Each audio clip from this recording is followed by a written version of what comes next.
go Egyptian treasures strategy. So first, you just have to launch your Monopoly Go application. So there are multiple ways on how to get free peak access in which you can use for Egyptian treasure. So we have here quick wins. So getting peak access can also be obtained by completing daily quick wins.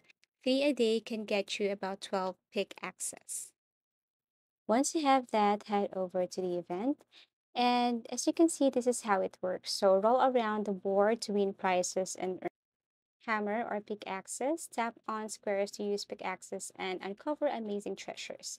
Find all the treasures to complete collections and win fantastic prizes.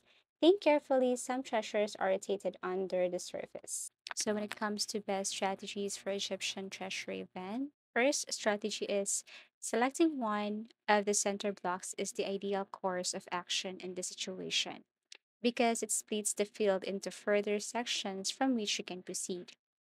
Next, remember to look at the set at the top to determine the treasures you are interested in. These objects' dimensions and shapes will indicate the locations of potential treasures in your dig site. Third, you'll be able to locate the remaining parts of the prize when you uncover one. You can determine the exact location of the remaining treasure by observing the treasure silhouette and portion that is displayed to you. Thank you so much for watching and see you again in our next tutorials.